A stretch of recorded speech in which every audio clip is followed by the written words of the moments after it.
Sir, Jagan బాధితులు రానున్న ఎన్నికల్లో జగన్మోహన్ రెడ్డికి సినిమా చూపించబోతున్నారని, జగన్ బాధితుల వల్ల జగన్ నిద్రలేని రాత్రులు గడుపుతున్నారు అంటూ కొన్ని వార్తలు వస్తూ ఉంటే, జగన్ బాధితులుగా చెప్పుకునేటువంటి కోడికత్తి సీను కానీ లేదంటే దస్తగిరి కానీ వీళ్ళందరూ పోటీ చేయడం వెనక జగన్మోహన్ రెడ్డి వ్యూహం ఉందని ఒక వార్త, లేదు జగన్మోహన్ రెడ్డికి సినిమా చూపించేందుకే వీళ్ళు రానున్న ఎన్నికల్లో పోటీ చేయబోతున్నారని మరో వార్త. అసలు ఏంటి సార్ తెర వెనక ఈ అంశంలో ఏం జరుగుతుంది? ఏ వార్తలో వాస్తవం ఉందంటే ఏం చెప్తారు? ఇలాంటి కన్ఫ్యూజన్ ఆంధ్రప్రదేశ్ మొత్తం ఉంది. జగన్మోహన్ రెడ్డి తెర వెనుక రాజకీయాలు చేయటంలో కానీ, తెర వెనుక లాబింగ్ నడపటంలో కానీ ఆరితేరిపోయినటువంటి రాజకీయ నాయకునిగా ఆయనకి పేరుంది. 2014 నుంచి ఇప్పటి వరకు కూడా ఆయన చేసినటువంటి రాజకీయాలను మనం చూస్తే కనుక 2014 నుంచి 2019 వరకు ఎన్డీఏ కూటమి ఆంధ్రప్రదేశ్లో సెంట్రల్లో అధికారంలో ఉంది. ఆ సందర్భంగా జగన్మోహన్ రెడ్డిని జైల్లో పెట్టించగలిగారా? ఎవరైనా పెట్టించలేకపోయారు. కారణం ఏంటి? అప్పుడు కూడా ఆయన సేఫ్ సైడ్గానే ఉన్నాడు. అంటే తెర వెనుక ఎవరితోటి రాజకీయాలు నడిపాడు అంటే ఆ రోజు ప్రభుత్వంలో ఉన్నటువంటి బీజేపీ పెద్దలతోటి రాజకీయాలు నడిపారు. సీన్ కట్ చేస్తే 2019లో డైరెక్ట్గా బీజేపీ తోటి సపోర్ట్ తీసుకొని ఆయన కేసీఆర్ తోటి సపోర్ట్ తీసుకొని, కేసీఆర్ అలాగే నరేంద్ర మోడీ సపోర్ట్ తీసుకొని అధికారంలోకి వచ్చాడు ముఖ్యమంత్రిగా. అవునా? 2014 నుంచి 19 మధ్యలో ఏం జరిగింది? కేసీఆర్ని దూతగా పెట్టుకొని ఢిల్లీ పెద్దలతోటి లాబింగ్ నడుపుకొని కేసుల నుండి సేఫ్ సైడ్గా బయటపడేటువంటి ప్రయత్నం చేశాడు అనేది ఆయన అనుయాయులుగా ఉండేటువంటి వాళ్ళు కానీ, ఆయన అభిమానులుగా ఉండేటువంటి వాళ్ళు కానీ, లేదా ఆయన కేసులకు సంబంధించి దగ్గర నుంచి చూసేటువంటి వాళ్ళు కానీ ఆయన కేసుల్ని వాళ్ళు చెప్పేటువంటి మాట. సరే, 2019లో ఆల్రెడీ అందరికీ తెలిసిందే, పబ్లిక్ కూడా తెలిసిపోయింది. తెర వెనుక ఈయన ఎలాంటి రాజకీయాలు నడిపారు, ఎలాంటి పొత్తు నడిపారు అనేది అందరికీ తెలుసు. బీజేపీ టీఆర్ఎస్ పార్టీ తోటి ఇండైరెక్ట్గా ఆయన పొత్తు ఉన్నట్టే 2019 ఎన్నికలో. నేను సింహం సింగిల్ అంటారు కానీ సింగిల్ కాదు, సింహం వెనక చాలా మంది ఉన్నారు అనేది అందరికి తెలిసిపోయింది తెర వెనుక. సరే, ఇప్పుడు తాజా పరిణామాలు కనుక తీసుకుంటే ఇప్పుడు ఏం జరుగుతుంది? మనకు తెర ముందు కనపడుతుంది ఏంటి? తెలుగుదేశం పార్టీ, జనసేన, బీజేపీ పొత్తు పెట్టుకొని వెళ్తున్నాయి. ఇదే కదా కనపడుతుంది. ఇటువైపు జగన్మోహన్ రెడ్డి ఒక్కడే, సింహం సింగిల్, ఈ అన్ని అందరు కలిసి వస్తున్నారు, నేను నా మీదకి అనేది చెప్తున్నాడు కదా ఆయన.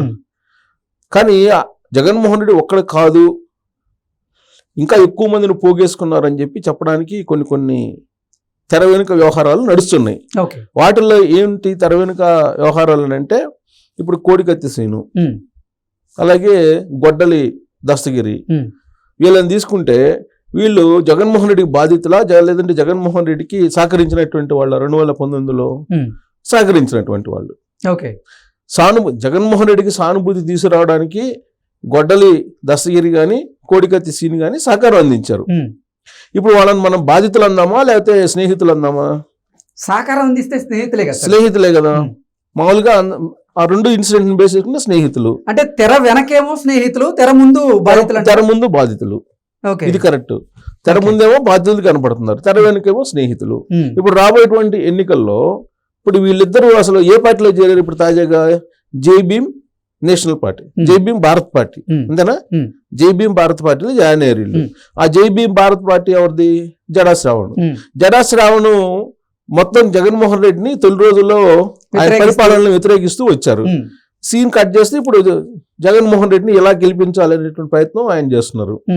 ఆయన అనుకూలంగా, ఇప్పుడు ఆ ప్రభుత్వానికి అనుకూలంగా, జగన్మోహన్ రెడ్డి పాలసీలకి అనుకూలంగా మాట్లాడుతూ ఉన్నారు. అంటే జగన్మోహన్ రెడ్డికి వ్యతిరేకంగా, జగన్మోహన్ రెడ్డి పాలనకు వ్యతిరేకంగా మాట్లాడిన జడా శ్రవణ్ కుమార్కి ప్యాకేజీలు ఇచ్చారు కొంతమంది వైసీపీ నేతలు. అందుకే ఆయన పార్టీ పెట్టి ఇప్పుడు అసలు జగన్మోహన్ రెడ్డికి అనుకూలంగా, అలాగే చంద్రబాబు గారికి వ్యతిరేకంగా మాట్లాడుతున్నారంటూ కూడా ఆయన మీద ఆరోపణలు ఉన్నాయి. సో ఇంత తెలివి ఎలా వచ్చింది ఆయనకి? మామూలుగా రిటైర్డ్ జడ్జి ఆయన అనుకుంటా. సో ఆయన జనరల్ గా బయటకు వచ్చి రాజకీయాల్లోకి చేరాలి, రాజకీయ పార్టీ పెట్టాలనే ఆలోచన తొలి రోజుల్లో లేదు. కానీ ఇతనే కొన్ని ఎల్లో మీడియా అనేటువంటి ఛానల్స్ ఎంచుకొని ఆయన పోయి జగన్మోహన్ రెడ్డి వ్యతిరేకంగా ప్రచారం చేశారు. సో దానికి సంబంధించి ఆయన బాగా చేయాల్సినంత చేసిన తర్వాత ఒక్కసారిగా డైవర్ట్ అయిపోయాడు. డైవర్ట్ ఎందుకని అయ్యాడనంటే, నువ్వు చెబుతున్న దాని ప్రకారం దాని వెనక ఖచ్చితంగా సామధాన భేద దండోపాయాలు ఉంటాయి. ఏదో ఒకటి ప్రయోగిస్తే కన్వర్ట్ అవుతారు. అలాగే ఇప్పుడు జగన్మోహన్ రెడ్డికి అనుకూలంగా మారిపోయాడు. జగన్మోహన్ రెడ్డికి అనుకూలంగా మారిపోయి పార్టీ పెట్టేశాడు. ఏం పార్టీ పెట్టాడు? జై భీమ్ భారత్ పార్టీ పెట్టాడు. అంతే కదా. ఇంకొక పార్టీ పెట్టిన ఉన్నాడు.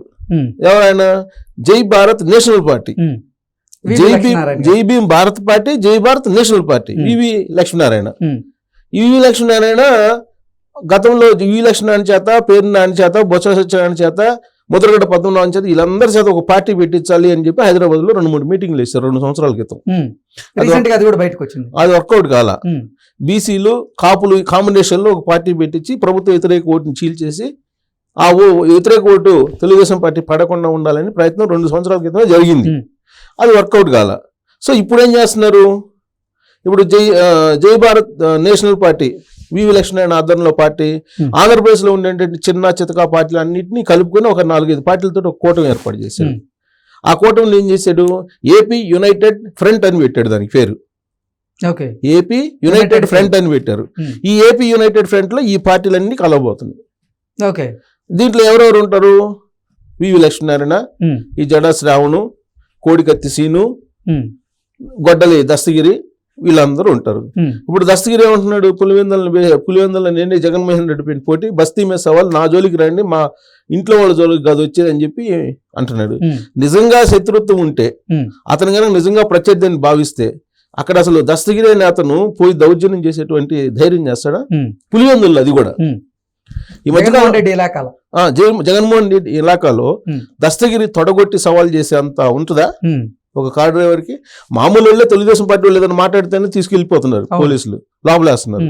అట్లాంటిది దస్తగిరి మాట్లాడుతున్నాడంటే జగన్మోహన్ రెడ్డి యొక్క తెర వెనుక ప్రోత్సాహం లేకుండా దస్తగిరి అని మాట్లాడతాడా?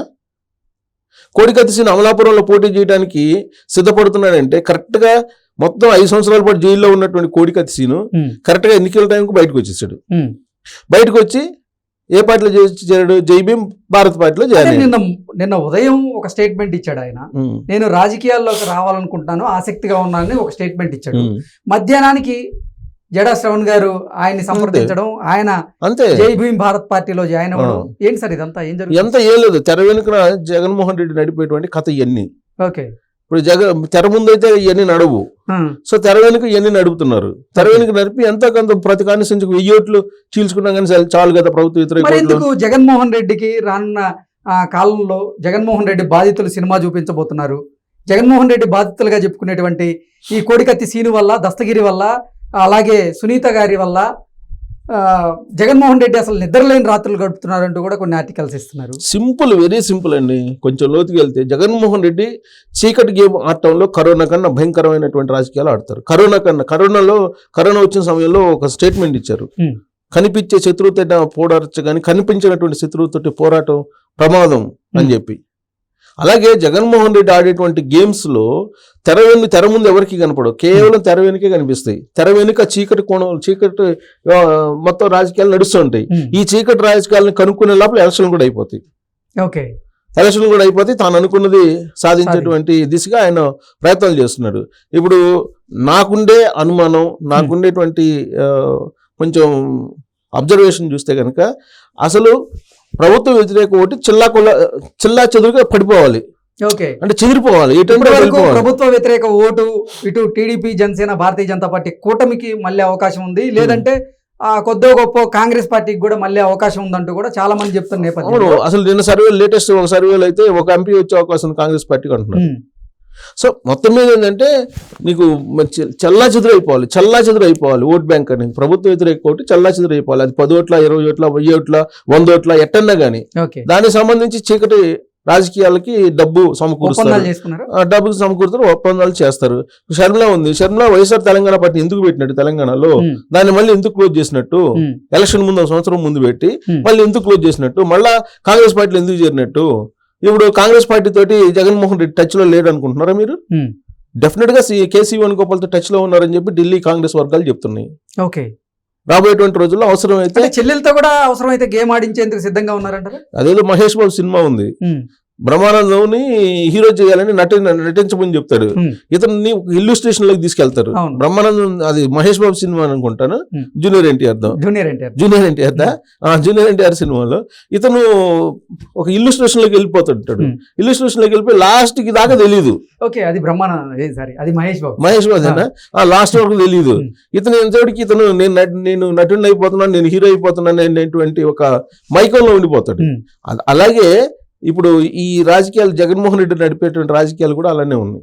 ఓకే. ఇప్పుడు షర్మిలని రంగంలో దించి ఈ గేమ్ ఆడుతున్నాడా, లేదంటే సునీతారెడ్డిని తీసుకొని వచ్చి గేమ్ ఆడుతున్నాడా, తెలుగుదేశం పార్టీ వాళ్ళ మీద వేస్తున్నాడు అన్ని. అసలు ఈయన గేమ్ ఆడలేదని ఏముంది అసలు? ఓకే, అది కూడా ఆలోచించదగిన విషయం. ఇప్పుడు కాంగ్రెస్ పార్టీలోకి చెల్లెలు పంపించాడు. కాంగ్రెస్ పార్టీలో చెల్లెలు పంపించాడంటే రేపు కాంగ్రెస్ పార్టీతో టచ్ లో ఉన్నారని చెప్పి కేసీ వేణుగోపాల్ ఆ గతంలో చెప్పారు కదా, జగన్మోహన్ రెడ్డి టచ్ లో ఉన్నారు, పోస్ట్ ఎలక్షన్స్ లో మాకు సహకరిస్తారని చెప్పి చెప్పారా లేదా? కేసీ వేణు కాంగ్రెస్ వాళ్ళు చెప్తున్నారు కదా. వీరప్ప మొయిలీ కూడా మా దగ్గరికి వస్తారని చెప్పి చెప్పారు కదా. వీరప్ప మొయిలీ కూడా ఒక సందర్భంలో ప్రశాంత్ కిషోర్ కూడా సోనియా గాంధీ చెప్పాడు కదా, వైఎస్ఆర్ కాంగ్రెస్ పార్టీ తోటి ఏపీలో పొత్తు పెట్టుకుంటే బాగుంటుందని. సో ఇవన్నీ కూడా జగన్మోహన్ రెడ్డి ఆడేటువంటి గేమ్ లో ఇవన్నీ తెలియనటువంటి చీకటి కోణాలు. ఇవన్నీ ఈ చీకటి కోణాలని అంత ఈజీగా కనుక్కోవడం మనకి అందరికి సామాన్యంగా అర్థం కాదు. బట్ క్లోజ్గా నిశ్చితంగా పరిశీలిస్తే మాత్రం కోడికత్తి సీన్ కానీ, గొడ్డలి దస్తగిరి కానీ ఇవన్నీ కూడా బాధితులు కాదు. వాళ్ళు బాధితులు అయితే ఇన్ని రోజులు ఉంచుతారు. స్నేహితులు అసలు నిజంగా బాధితులు అయ్యి వాళ్ళు కనుక పోరాటం చేస్తే ఇన్ని రోజులు ఉంచుతారు వాళ్ళని. ఒక పోస్ట్ పెడితేనే సోషల్ మీడియాలో ఇంటికి పోలీసులు వచ్చి నోటీసులు ఇచ్చి లోపలేస్తున్నారు తీసుకెళ్ళి. వాళ్ళు అందులో జగన్మోహన్ రెడ్డి మీద విమర్శలు చేస్తుంటే కామ్గా ఉంటారా? చీకటి ఒప్పందాలు లేకపోతే ఈ జడా శ్రావణ్ కానీ, జడా శ్రావణ్ ఇన్ని రకాలుగా మాట్లాడేది జగన్మోహన్ రెడ్డి. అదే జగన్మోహన్ రెడ్డికి అనుకూలంగా మారుతున్నాడు కదా ఇప్పుడు. సో చీకటి కోణాలు తెలుసుకోలేనటువంటి అంతు చిక్కనటువంటి చీకటి కోణాలు జగన్మోహన్ రెడ్డి రాజకీయాల్లో ఉంటాయి. దాంట్లో భాగంగానే ఎన్ని నడుస్తున్నాయి. ఒక జగన్మోహన్ అస్త్రం అనేది ఒకటి నడుస్తూ ఉంటుంది తెర వెనుక ఎప్పుడు. సో అతను ఎవరు కొలకల్పూడి శ్రీనివాస్ చెప్పాడు. ఆ శ్రీనివాసు తెలుగుదేశం పార్టీ నుంచి ఇప్పుడు పోటీ చేస్తున్నాడు అనుకుంటా. ఆయన ఒక ఛానల్లో చెప్పాడు, జగన్మోహన్ రెడ్డి నిత్యం రాజకీయాల గురించి ఆలోచిస్తుంటాడు, అతను సామాన్యంగా మీరు తక్కువ అంచనా వేయద్దు. అంటే ఆయన ఫోన్ పట్టుకుంటాడు కాబట్టి ఎప్పుడు పబ్జీ గేమ్ ఆడుతున్నారు అని మీరు అనుకుంటారు, కానీ ఆయన వ్యూహాలు మామూలుగా ఉండవు. ఆయన నరాలు తీస్తాడు, ఆయన బీసీల్లో ఇన్ని కుణాలు ఉన్నాయని చెప్పి నాకు కూడా ఎవరికి తెలీదు, అట్లాంటిది అన్ని కుణాలు నేను బయటకు తీశాడు. కాబట్టి జగన్మోహన్ రెడ్డి చీకటి కుణాలు చాలా ఉన్నాయి అని చెప్పి ఆయన కూడా చెప్పాడు. కాబట్టి ఇవన్నీ కూడా మనకి కనిపిస్తున్నవన్నీ నిజాలు కాదు, కనిపించినటువంటి చీకటి కోణాలు జగన్మోహన్ రెడ్డిలో ఉన్నాయి. ఆ చీకటి కోణాలను తెలుసుకుంటేనే రాబోయేటువంటి రోజుల్లో తెలుగుదేశం పార్టీ కానీ లేదా జనసేన కానీ గెలిచే అవకాశం ఉంది. లేదంటే ఈ చీకటి కోణాలు తెలుసుకునే లోపల ఎలక్షన్ ముగిస్తాడు Jaganmohan Reddy. Okay sir, thank you so much. Thank you.